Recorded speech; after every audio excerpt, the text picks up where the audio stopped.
Hi hello నమస్తే welcome to treatment edge hospitals. నేను మీ యాంకర్ పప్పు. ఈరోజు మనతో doctor Sridhar Reddy Kareddy, MBBS, FIAGS, FMAS, general laparoscopic and laser surgeon, India's first stapler circumcision surgeon, wonder book of record, world wide book of record, world book of record, Vaidyaratna awardee, APJ Abdul Kalam award, international health excellency award.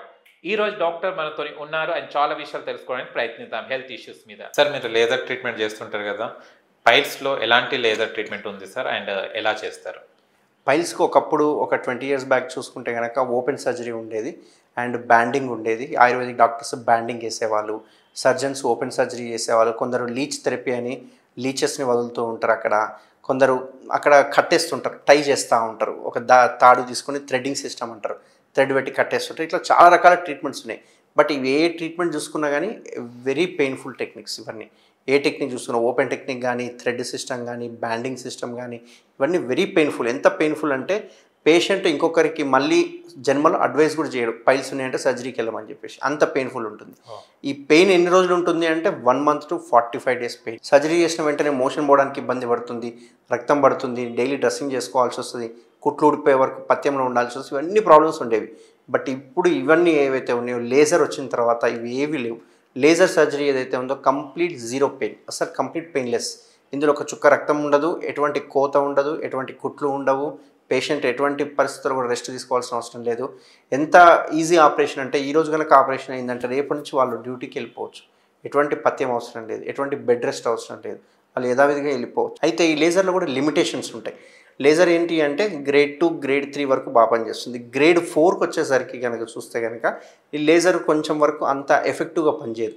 So ఇట్లాంటి grade 4 ఉన్న వారికి ఏం చేస్తామంటే లేజర్తో పాటు stapler అని ఒక కొత్త విధానం వచ్చింది. అంటే ఇక్కడ లేజర్ అయినా కానీ స్టేప్లర్ మెథడ్లో కానీ ఏం చేస్తున్నామంటే ఆ పైల్స్కి ఏవైతే బ్లడ్ సప్లై అందిస్తుందో దాన్ని మనం ఆపేస్తున్నాం. ఎలా ఆపేస్తున్నాము అంటే లేజర్ ద్వారా ఆపేస్తున్నాం. అదే ఒకవేళ స్టేప్లర్ ద్వారా అయితే పై లెవెల్లో దానికి సప్లైని ఆపేస్తాం. దీనివల్ల ఆటోమేటిక్గా అవి స్ట్రింక్ అయిపోతూ ఉంటాయి. సో గ్రేడ్ 4కి లేజర్తో పాటు స్టేప్లర్ విధానం చేయడం వల్ల వాళ్ళు కంప్లీట్గా దీని నుంచి మనము కాపాడవచ్చు. అటువంటి పరిస్థితుల్లో మళ్ళీ ఫ్యూచర్లో కూడా పైల్స్ రాకుండా, రికరెన్స్ రాకుండా మనము 100% రిజల్ట్స్ ఇవ్వచ్చు. మా ట్రీట్మెంట్ రేంజ్ హాస్పిటల్లో ముఖ్యంగా లేజరు అండ్ స్టేప్లర్ చేయడం వల్ల 100కి 100% రిజల్ట్స్ ఇప్పటివరకు ఇచ్చినాం. ఇంతవరకు ఒక్క రికరెన్స్ కేసు అనేది కూడా మా దగ్గరికి ఇంతవరకు రాలేదు.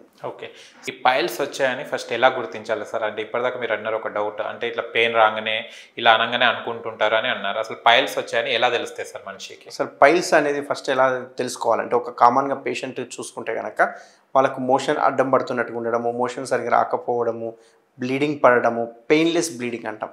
పెయిన్ఫుల్ బ్లీడింగ్ ఉంటేనేమో ఫిషర్ అంటాము. పెయిన్లెస్ బ్లీడింగ్, ఎప్పుడైతే పెయిన్లెస్ బ్లీడింగ్ ఉందో వెరీ డేంజరస్ బ్లీడింగ్ అన్నట్టు. వాళ్ళకి పెయిన్ ఉండదు కానీ బ్లీడింగ్ పడుతూ ఉంటుంది. అంటే లోపల ఉన్న పైల్స్ ఎక్కడో దగ్గర బస్ట్ అయినాయి. నేను ఆల్రెడీ చెప్పాను, పైల్స్ అంటేనే నథింగ్ బట్ ఒక వీనస్ సిస్టమ్, అంటే రక్తనాళాలు ఉంటాయి అందులో. అవి పగిలంగానే ఏమవుతుంది, రక్తం అందులో ఉన్న రక్తం కారుతూ ఉంటుంది. సో బ్లీడింగ్ పడ్డా కానీ, మోషన్ పోవడానికి ఇబ్బందికరంగా ఉన్న, కాన్స్టిపేషన్ ఉన్నా కానీ, ఒకవేళ మోషన్ కడుక్కునేటప్పుడు పీలికల్లాగా తగిలినా లేకుంటే ముద్దల్లాగా తగిలినా కానీ, మోషన్ హార్డ్గా పోవడం కానీ, ముక్కి పోవడం కానీ, ఇవన్నీ లక్షణాలు ఉంటే కనుక పైల్స్ ఉన్నట్టే మనకి. Okay and sir, thank you so much. And చాలా విషయాలు తెలుసుకున్నాం అండ్ చాలా అపోహాలు ఉంటాయి దాని మీద అండ్ చాలా క్లియర్ చేశారు సార్. మళ్ళీ ఒక ఇంటర్వ్యూతో మళ్ళీ కలుసుకుందాం. Thank you sir. Thank you. చూశారు కదా ఫ్రెండ్స్, మీకు గనక మా వీడియోని లైక్ చేయండి, షేర్ చేయండి, కామెంట్ చేయండి, సబ్స్క్రైబ్ ఛానల్ అక్కడ గంట సభ్యులు టంగును కొట్టండి. నేను మీ యాంకర్ పప్పు. Bye bye.